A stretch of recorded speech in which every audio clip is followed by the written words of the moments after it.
Panis! Sabi nga ni Rene J, pinachamba lang nung MC. Pinachamba lang. Nako, mainit ang post ni Rene J. Aurora securing the slot in Malaysia. Welcome to Malaysia, sabi ng Aurora.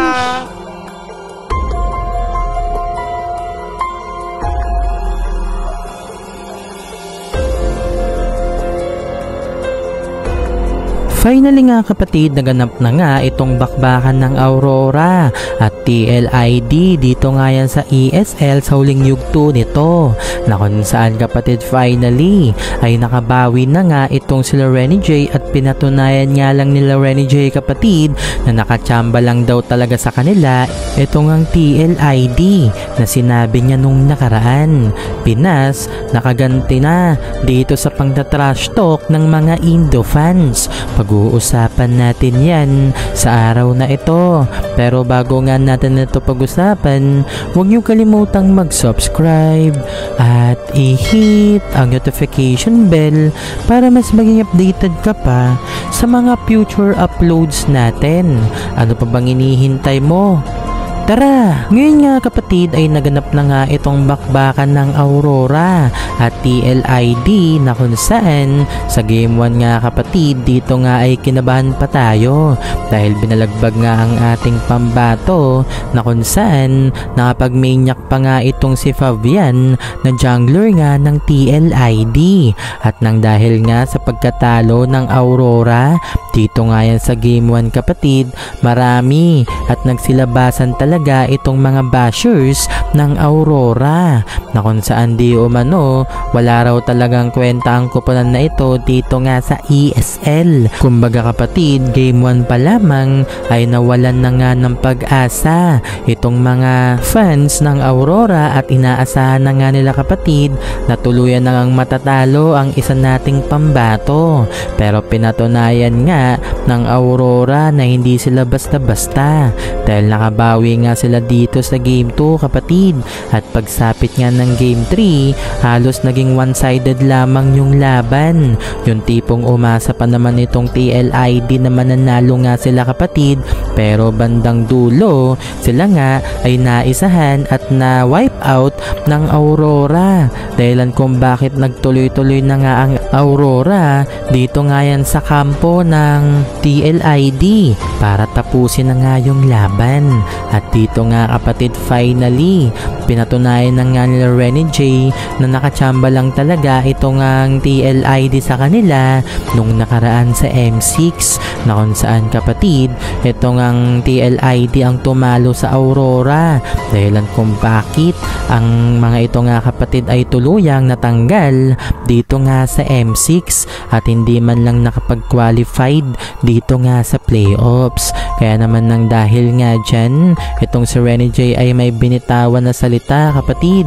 Ang nais nga nilang makalaban daw ay itong ang TLID dahil gusto nga nilang patunayan na nakachamba lang talaga itong TLID sa kanila sa nakalipas na World Tournament ng Mobile Legends. Imaginein mo na lang kapatid, tinalo nga nila ang top 2 sa buong mundo dahil itong ang TLID ay lumaro nung nakaraan dito nga sa Grand Finals ng World Tournament ng Mobile Legends na kung saan ang top 2 ng mundo ay tinalo lamang ng Aurora na maagang nagpaalam. Hanggang Swiss stage lang kasi itong ang Aurora nung nakaraan. At kung titingnan kapatid, dito nga ay nakabawi na ang mga Pinoy fans sa mga nang tatrash talk na mga Indo fans.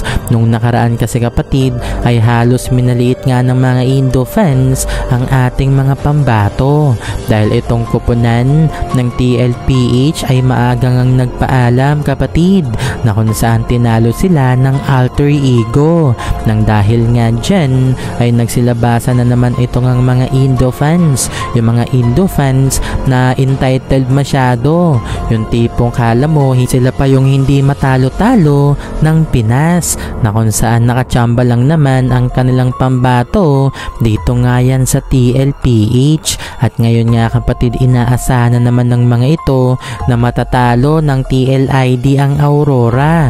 Pero taliwas ang nangyari.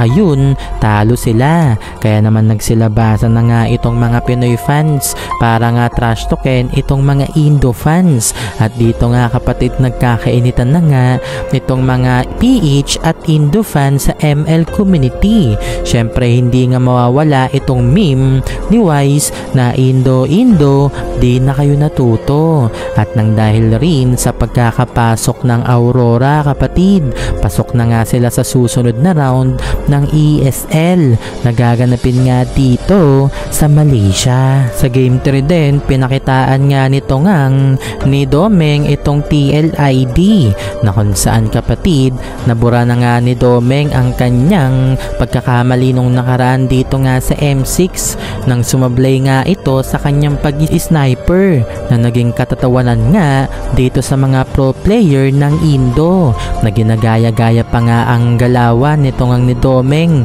sa kanilang mga live stream. Nakagaya nga ng ginawa nito ngang ni Skylar sa kanyang live stream. Maging dito nga sa MPL PH, ginaya din yan nito ngang nila Carl TC kapatid. Kaya naman nang dahil nga dyan, marami ang mga Aurora fans ang nag-init nang makita nga nila ang live stream na yun nito ngang ni Carl TC. At ngayon, asentado at pulido na nga ang mga binibitawang bala nito ngang ni Domeng na kung saan pinalamon nga ni Domeng ang mga player ng TLID ng kanyang bala. Kaya naman nang dahil dyan, siya nga ang tinuguri ang MVP dito nga yan sa Game 3 na kung saan sana nga kapatid ay magtuloy-tuloy na ang magandang performance ng Aurora dito nga yan sa susunod na round ng ESL. At sana rin kapatid ay patunayan na nga ng Aurora ang kanilang pagbawi sa nakalipas na tournament na kung saan patunayan nga nila sa mga bashers nila na sila nga ang tinaguri ang super team nung nakaraan dito nga sa MPL. Kaya naman talaga mag-champion ng Aurora kapatid.